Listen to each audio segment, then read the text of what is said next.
Okay, so I am going to look at the poem on page 4 from Ada Limon's book, Bright Dead Things. The title of the poem is Daring the Impossible Age of Everyone.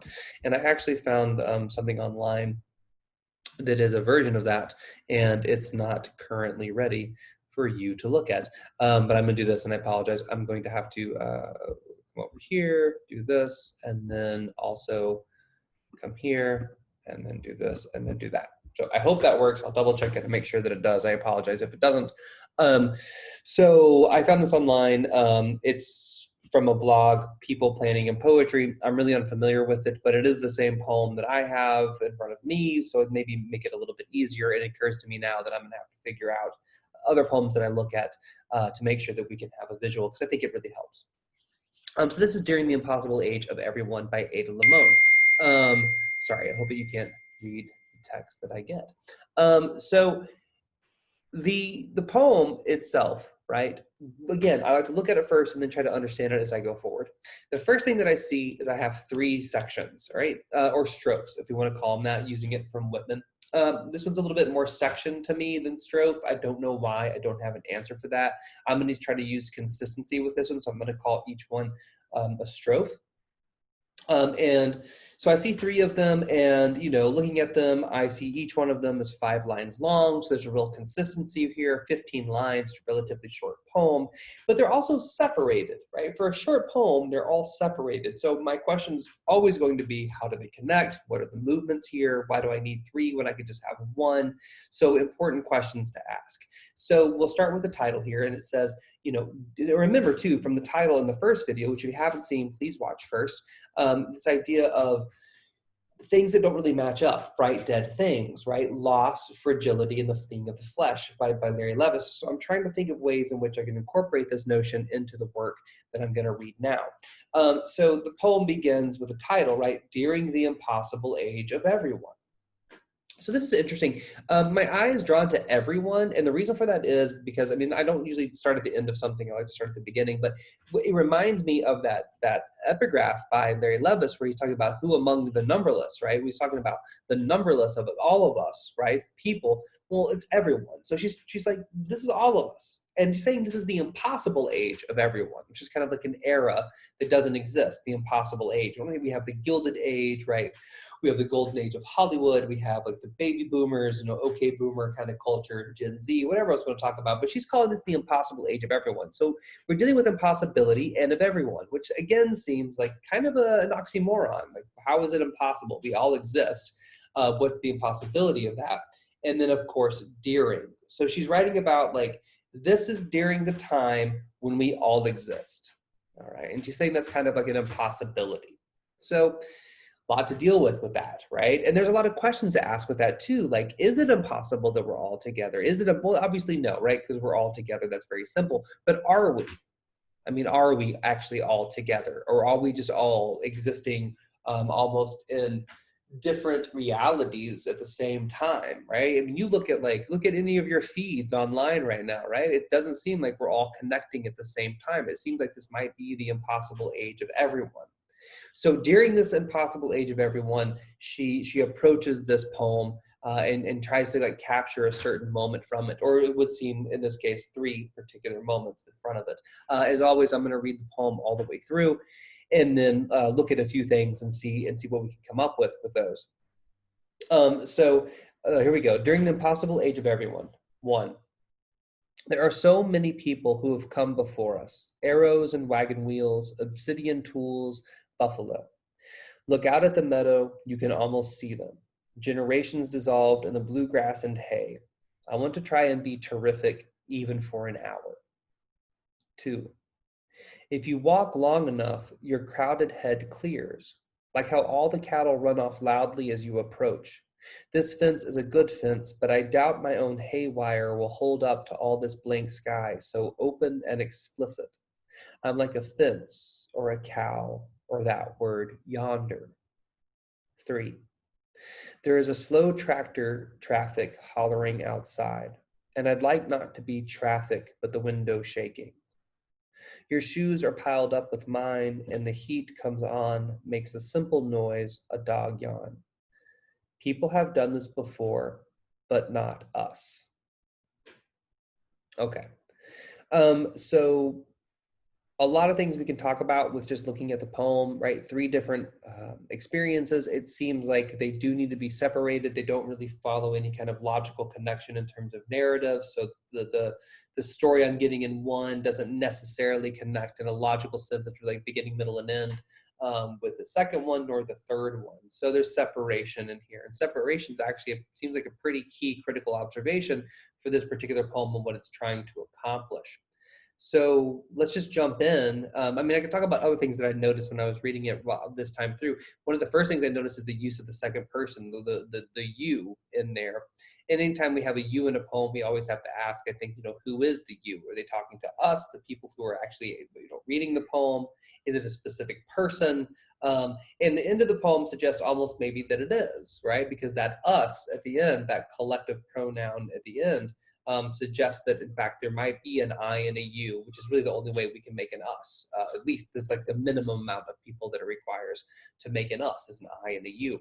So maybe that's true, maybe it's not. Maybe it doesn't matter. Sometimes it does. I mean, like that's not the focus, right? It's important, but it doesn't mean necessarily that it's the focus of the poem. So I saw that too. I see that the lines look pretty uniform, as you can tell, right? Nothing really um, too much. It does seem like it gets a little bit shorter in each stanza. Each I'm sorry, yeah, well stanza as well. But so it's kind of interesting. They kind of winnow down a little bit. It could be interesting to think about that as a concept. Of course, this word stands out quite a bit because yonder, number one, because it's an odd word, it's an old word, meaning sort of like over there. It's a specific word to the south, in the southwest where I'm from. That's my wife, and so and so it's this idea of how do we think about that too, right? Why did she italicize it? What does that mean? And I love walking into a poem with questions because then I have like a way to approach the poem. If I just walk into a poem with no questions, doesn't mean I can't get anything out of it, but it's nice to kind of know what I'm working with. It's a kind of puzzle as I go forward with this one. I noticed that it's written in complete sentences for the most part. There are some short sentences and some long sentences. She's using grammar, she's using commas and punctuation. So there's a lot going on here that's very structured and making sure that we're making sense. And usually when I have structure and grammar, I'm looking for control, right? How does control operate within this poem? Which is interesting because she's using control, she's using structure, but she's also using a lot of oxymorons and paradoxes. So again, there's a lot of stuff that's like, hey, this makes a lot of sense. And over here, it's like, yeah, but it actually doesn't.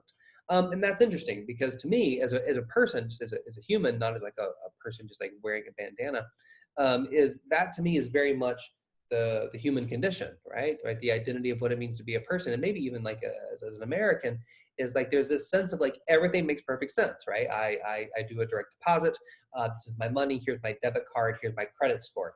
And then you're like, yeah, that all makes sense. Until you're like, what exactly is a credit score? Like that's ridiculous. I mean, I didn't get evolved from a single cell amoeba to like worry about my credit score. That seems like a pretty crappy way to arrive at full, human consciousness. So there's always this interplay between these two concepts as we go forward in the poem. I'm gonna try to cover the first one a little bit, and then I'll stop the video and do the second and third one in a separate one.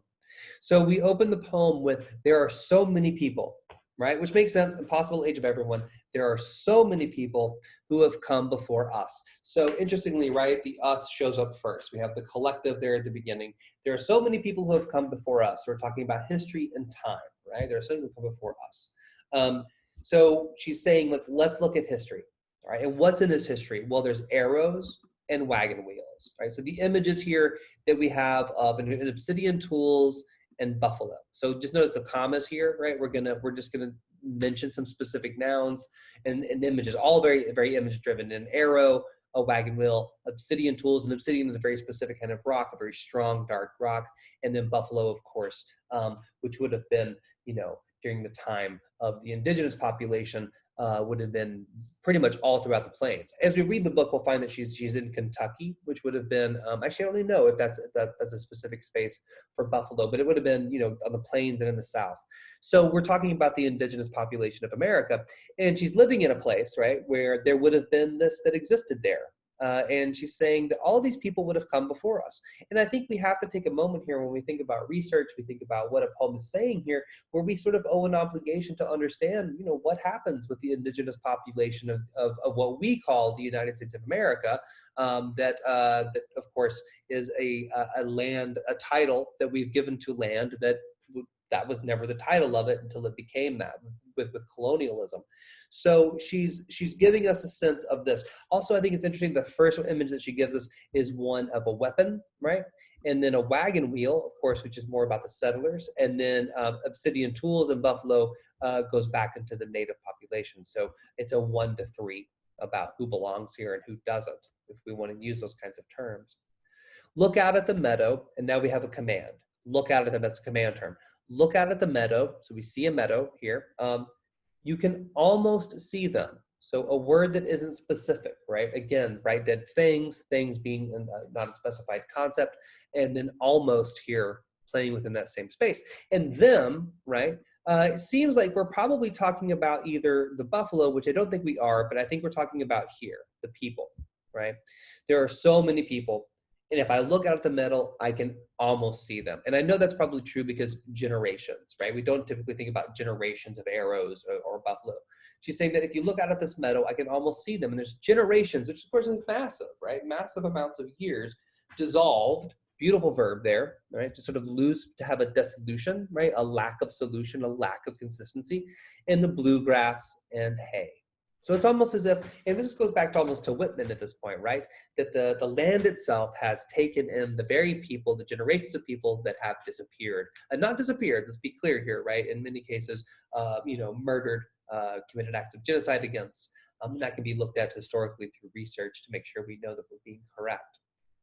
So she looks at all of this, and we have this period here, right? Remember line here, right? Sentence here. Okay, and then we have the same thing, sentence here. And then this last line actually has 2 sentences. This one, oh, wow, sorry, I'm all over the place right now. Good Lord. Sentence here, and then an incomplete sentence here. And it ends with, I want to try and be terrific.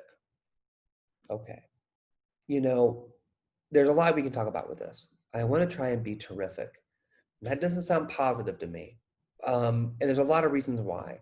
First of all, if it just said, I want to be terrific, okay, fair enough. It's a desire. It's something that you want. I respect that one. If it just said, I try to be terrific, okay, that actually is an action, but it's actually distanced from that. I want to try and be terrific. There's a real distance here. And it kind of comes back, I think, to this word here, to dissolved, and also to up here, to time. There's a distance, there's a gap. We don't know if she's going to do this. I want to try and be terrific. Like, I want to try and not, get mad at my dog again. It means I'm probably going to get mad at my dog again, but I want to try not to. So it's not really a conviction. It's more of like a suggestion to the self that I'm probably not going to follow. And then terrific in and of itself is an interesting word, right? The root of this word is terror. Same word, same root that gives us terrorist, gives us terrific, that gives us terrible. So it's not necessarily an entirely like a positive word. It actually means like a concept of a sense of the self that's so impressive that it actually could be oppressive in that regard. And then she qualifies it, even for an hour. Right, so time comes back in here. I just want to be terrific for an hour. And I think that what we can think about here is how these things are in connection with each other, is that why does she want to try and be terrific? Well, it's because that there were all these people before them that have dissolved. They've just disappeared. So if I'm going to be here now, let me be terrific. Let me be terrific for an hour. Let me try that, okay? She's not saying she's going to do it. She's saying that I want to try and be terrific at this point. So there's a lot of here about like loss, history, time, attempt, and effort, all right? Or perceived effort within the future. So we'll stop on that one, and then we'll look at the second section and the third section and see what else she can arrive at within this particular poem.